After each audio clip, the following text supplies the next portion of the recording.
Stop right there if you're trying to learn how to do tarot. All right. I've made a couple of videos that are specifically for those of you who are trying to break into tarot reading but kind of don't know where to start. Whether it's because you hear a lot of conflicting information or you just been thinking about it but really haven't had a push. So here's your push. So if you're watching this video, even if you take nothing more away from this, go get started reading tarot, all right? All right. Now, in this little mini-series that I'm doing, I'm going to break down some of the very first steps, actions, situationshipness that needs to occur for you to go from thinking you'd like to do tarot to having a deck and putting them down and reading what the hell the cards mean, okay? All right. So the first thing I'm going to address and what this little video is about is a big question that tends to just come up a whole lot. And for some reason, there doesn't seem to be enough of a definitive answer. Otherwise, it may not be coming up so much.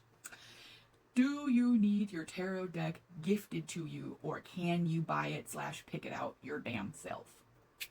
Shit. That's a doozy.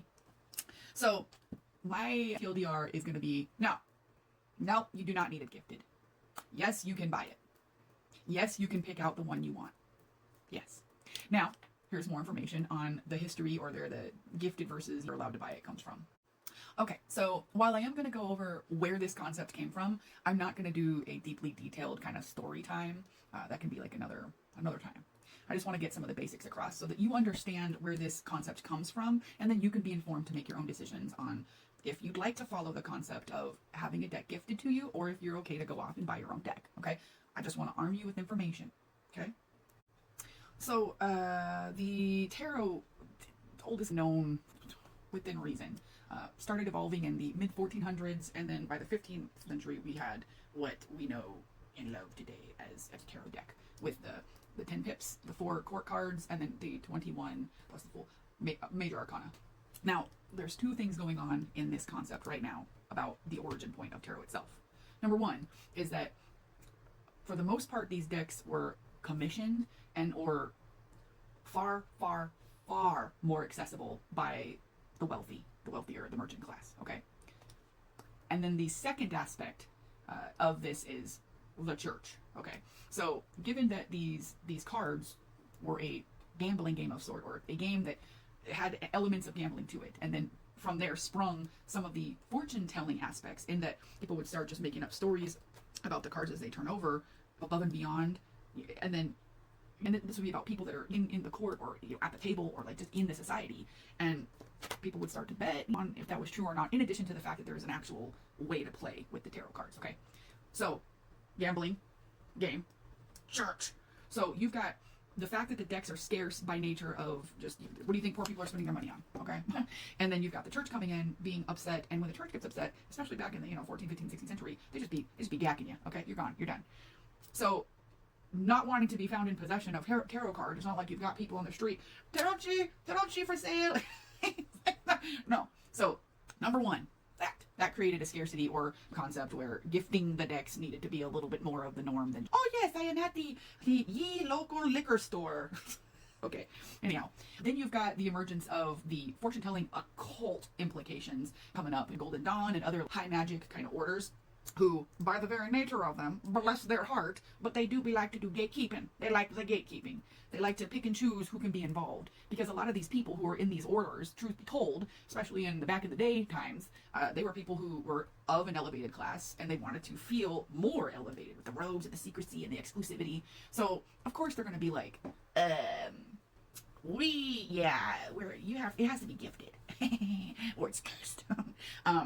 And so there's that. Then there's also a subset of people who would want to participate in the apprentice master kind of concept. Oh, I will teach you. Here is the deck I will teach you with. Oh, thank you. Okay, and then you will learn from me. Okay.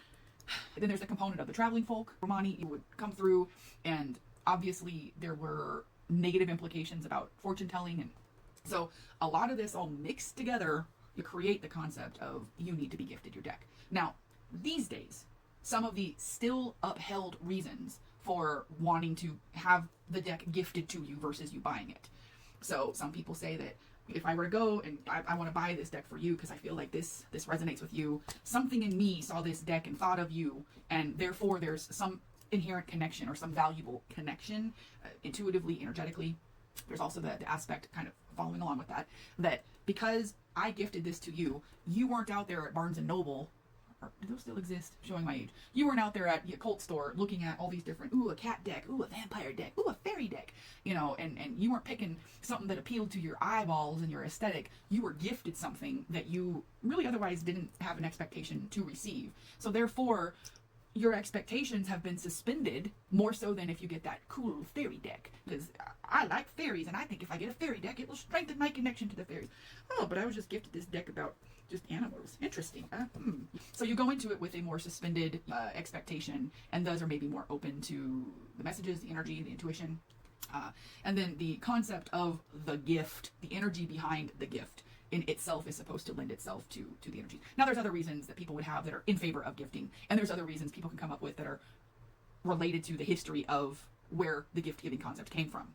But ultimately, now we're at the point where you just have to decide if it makes more sense to have them gifted, and if that's the case, how long are you willing to wait for someone to gift them to you? And or if you're fine to go and buy them. I can tell you I have a lot of tarot decks, most of them bought by me, and I don't have any problems reading with them. But I never held the belief that that was how things were supposed to go. So, if you have any questions, feel free to put them below. Like and follow. Yay!